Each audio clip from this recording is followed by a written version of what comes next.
avec en tête la crise russo-ukrainienne, les crises de la nourriture, de l'énergie et du financement.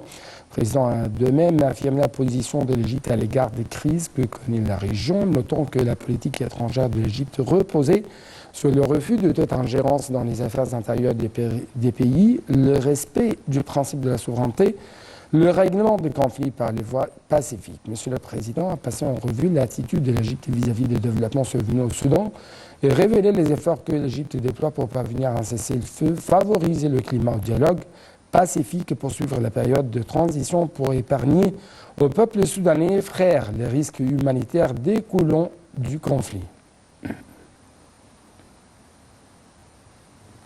Le ministre égyptien des Affaires étrangères, M. Samar Choukri, a affirmé hier que le président Abdel Fattah al-Sisi avait ordonné à toutes les institutions de l'État égyptien concernées depuis le premier jour de la crise soudanaise de fournir le plus grand soin aux frères soudanais fuyant la guerre. M. Choukri a fait cette déclaration lors de l'entretien avec l'envoyé de chef du Conseil de souveraineté soudanais, Abdel Fattah al-Burhan, l'ambassadeur Tafa'Allah al-Hajj, Ali, actuellement en visite au Caire. Le porte-parole du ministère des Affaires étrangères, l'ambassadeur Hamad Abou Zeid, a déclaré que l'envoyé soudanais avait transmis au ministre des Affaires étrangères un message du président du Conseil de souveraineté soudanais au président Sisi sur l'évolution de la situation au Soudan et à la lumière des opérations militaires qui se déroulent depuis plus de 2 semaines.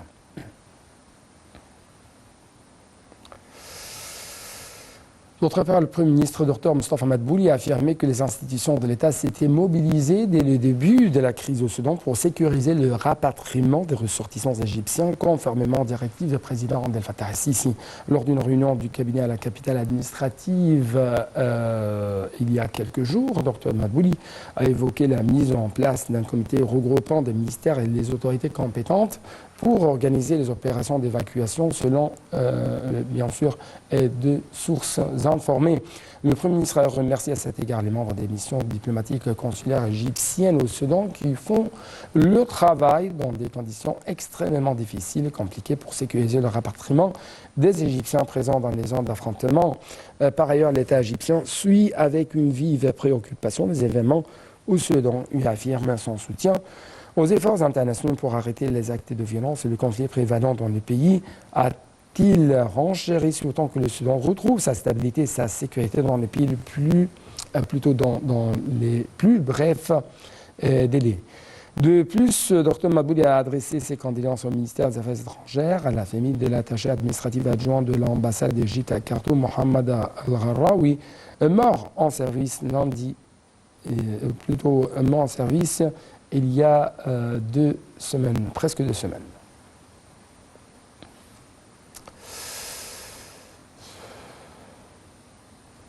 D'autre part, l'Égypte tient à renforcer ses relations économiques avec l'Afrique en cette phase très délicate de crise économique. Cela s'est reflété en fait à plusieurs niveaux, plusieurs axes, et c'est ce qu'on va savoir durant les prochains moments à travers le reportage de Marwa Arafa et Chib Boussela.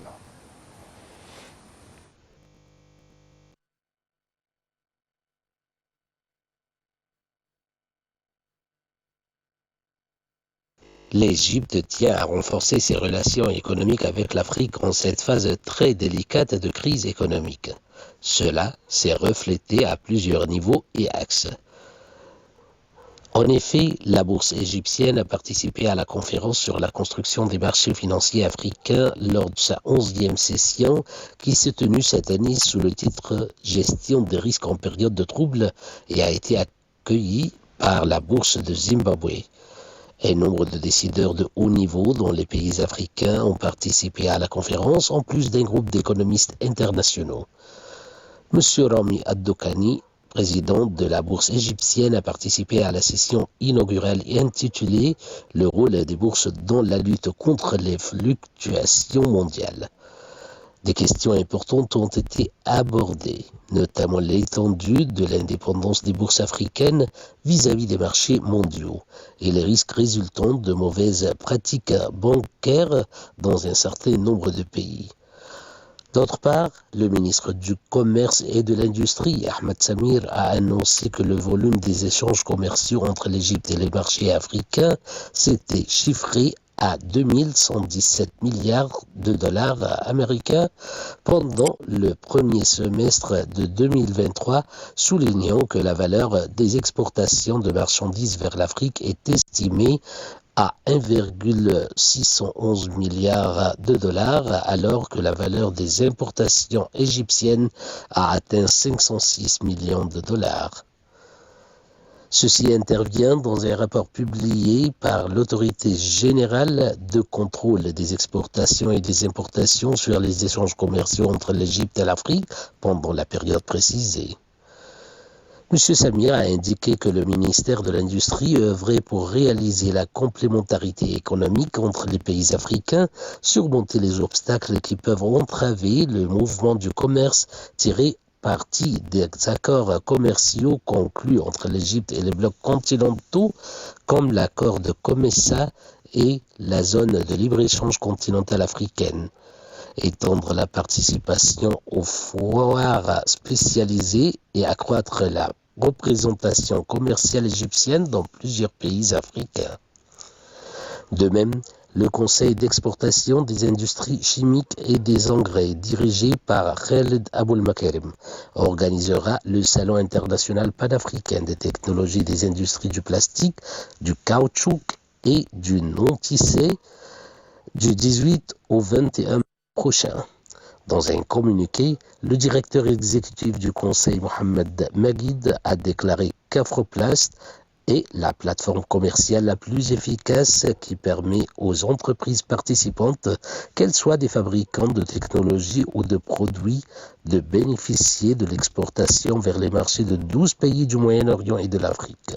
Il a souligné que ce salon se tient cette année conformément à la vision future du pays concernant la modernisation de ce secteur et le développement de solutions aux problèmes de recyclage et de la réduction des déchets plastiques.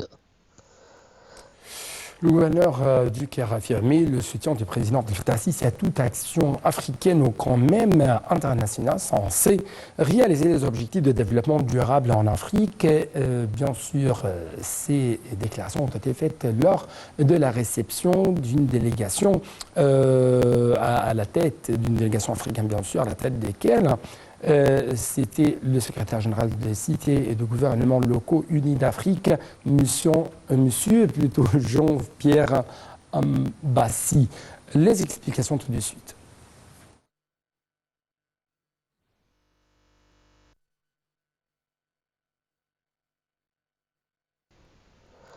Le gouverneur du Caire, Khaled Abdel-Ael, a reçu le secrétaire général des cités et gouvernements locaux unis d'Afrique, Jean-Pierre Mbassi, et la délégation qui l'accompagne.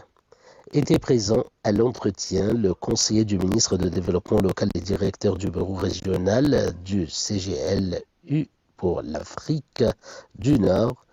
Le gouverneur a affirmé du soutien du président Abdel Fattah el-Sisi à toute action africaine ou internationale censée réaliser les objectifs de développement durable en Afrique. L'État égyptien a déployé de grands efforts durant les 8 dernières années pour jeter les bases de l'infrastructure de la nouvelle République et hausser le niveau des services présentés aux citoyens, c'est ce qu'a précisé le gouverneur. De son côté, M. Mbassi a qualifié l'Égypte de la mère de l'Afrique et le premier fondateur des activités de l'organisation. Mbassi a également loué les efforts de développement urbain réalisés en Égypte, les qualifiant de modèle pour l'action en Afrique. Le monsieur a par ailleurs remercié le président Al-Sisi pour sa nomination comme représentant de l'initiative Vie décente en Afrique. Mbassi a de même invité le gouverneur du Caire à prendre part au conseil exécutif prévu début juin au Kenya avant le sommet prévu à Nairobi pour discuter de l'initiative Vie décente en Afrique. Et en fait, on trouve que le Maroc et la Sierra Leone ont conclu récemment à l'issue de la troisième session de la commission mixte tenue à Dakhla 13 accords destinés à promouvoir la coopération bilatérale dans plusieurs domaines. Toujours les explications avec Chib Boussela et Manou Arafa. Le Maroc et la Sierra Leone ont conclu à l'issue de la troisième session de la commission mixte tenue à Dakhla 13 accords destinés à promouvoir la coopération bilatérale dans plusieurs domaines. Ces accords ont été signés par le ministre des Affaires étrangères, de la coopération africaine et des Marocains résidant à l'étranger, Nasser Bourita, et son homologue sierra-léonais, David G. Francis, qui ont co-présidé les travaux de cette commission. Accord sur la promotion et la protection réciproque des investissements qui visent à renforcer la coopération économique entre les deux pays en créant des conditions favorables qui contribuent au développement durable dans le pays hôte, au transfert de la technologie et la création de l'emploi, ainsi qu'au renforcement des interactions entre le secteur privé des deux pays. Accord cadre de coopération relatif à l'octroi de bourses académiques, de stages et de partage d'expertise qui a pour but de promouvoir davantage la coopération entre les deux pays dans les domaines culturels, scientifiques, techniques et socio-économiques, ainsi que dans les secteurs où cette coopération s'avérerait opportune, à travers notamment l'octroi des bourses d'études, l'organisation de stages de formation et de perfectionnement, l'envoi d'experts et l'échange de visites de responsables. Convention cadre de coopération dans le domaine de la formation professionnelle qui a pour objet de fixer un cadre global de coopération et de partenariat entre les deux parties en matière de formation professionnelle via plusieurs axes, et un accord de coopération judiciaire sur l'extradition et en matière pénale. Plusieurs autres mémorandums d'entente concernant la coopération judiciaire, commerciale et dans le domaine de la santé et la formation diplomatique et le tourisme ont été signés, ainsi que des mémorandums d'entente concernant l'urbanisme et le développement de l'habitat et enfin dans le domaine de l'énergie, entre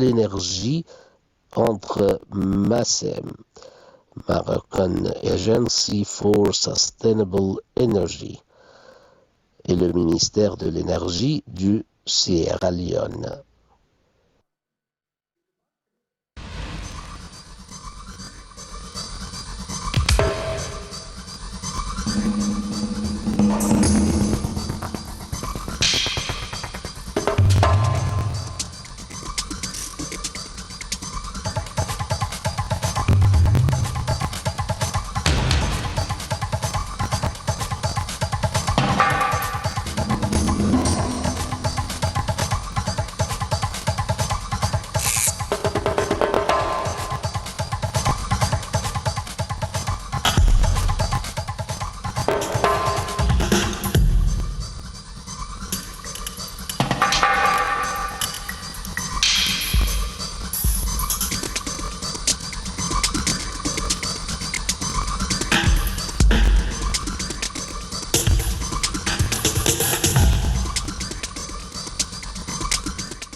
Cléopâtre VII a la peau claire, mais aussi a les traits hellénistiques grecs, selon les confirmations faites par le Conseil suprême des Antiquités de l'Égypte. Cléopâtre suscite une fois de plus un grand polémique sur les origines, ou sur ses origines, sur sa ou plutôt sur son histoire.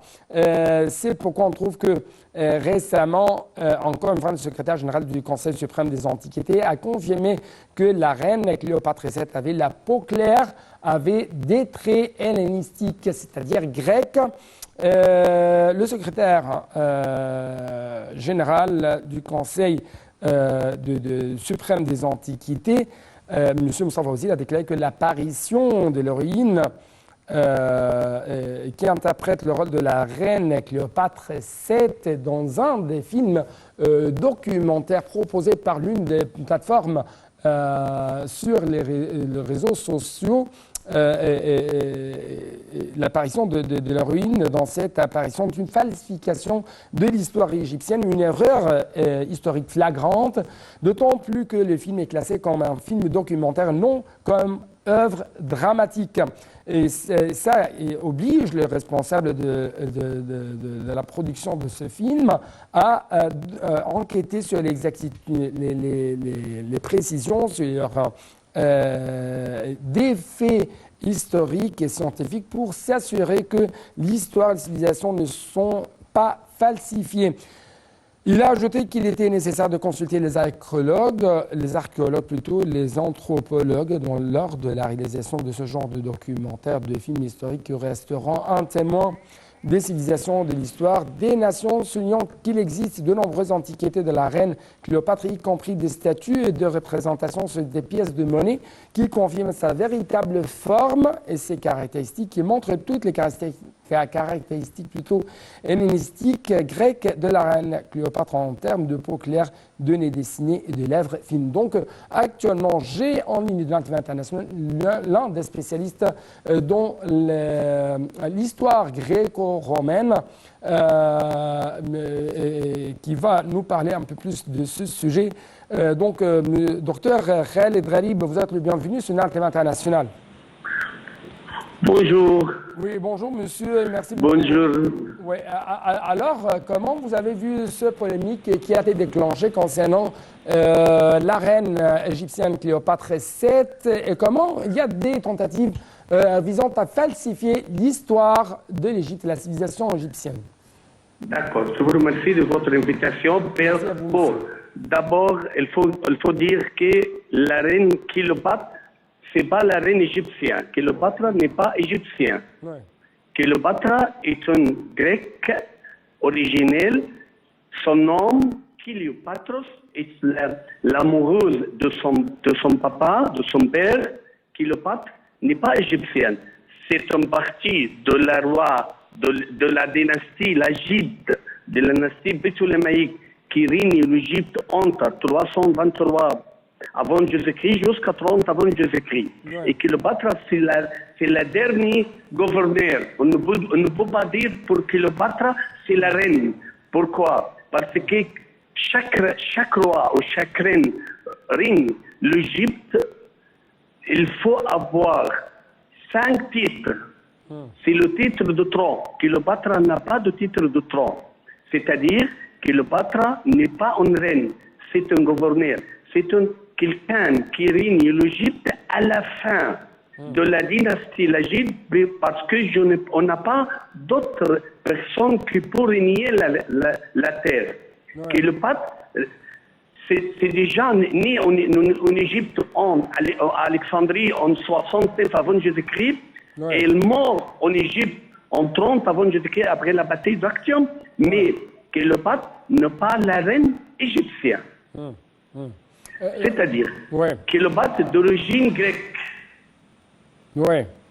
Ouais. Et le premier nom de Cléopâtre est apparu en Égypte.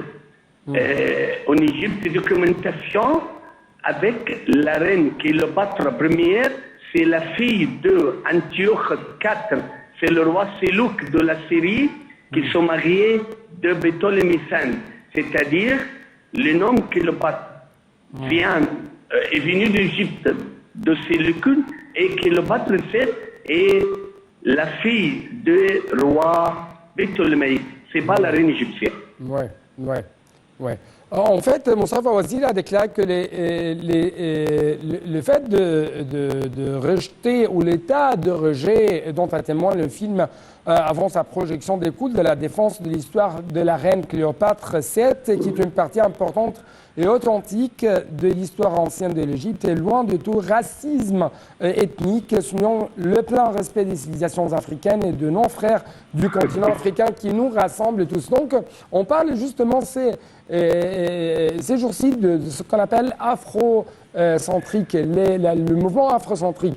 Comment ce mouvement essaye de faire une sorte de falsification en ce qui concerne la civilisation égyptienne, notamment qu'il y avait des historiens avec plus de précision qui ont dit que il y a une sorte de falsification concernant l'écriture de la civilisation égyptienne. Oui.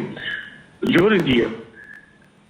En Égypte, on a toutes les couleurs, mais la civilisation égyptienne n'est pas afrocentrique, n'est pas la civilisation africaine. L'Égypte est une partie de la civilisation sémitique. C'est une civilisation spéciale. Mais les rois de Moyen-Empire, par exemple, c'est le roi Senusert I. Qu'est-ce qu'il a dit? Je marche jusqu'à Couche. Il dit, je marche jusqu'à Couche. Couche, c'est la sud d'Égypte. Ouais. C'est la civilisation égyptienne, par exemple. C'est la civilisation afrique. Pourquoi le roi règne et protégeait la terre d'Égypte du sud? Pourquoi il utilise ça? C'est le premier. C'est le deuxième. Si on parle sur le pharaon, en film, il parle sur deux sujets. Il a dit c'est Cléopâtre, c'est la déesse Isis. Et le deuxième, il a dit c'est Cléopâtre et c'est le dernier pharaon. Le mot pharaon, c'est un mot égyptien. C'est un mot égyptien. C'est-à-dire la personne qui règne l'Égypte depuis le grand palais. Ouais. Depuis le grand palais. Ouais. C'est le titre égyptien. Termine avec les derniers rois égyptiens, Nekhtaneb II, en 30e dynastie.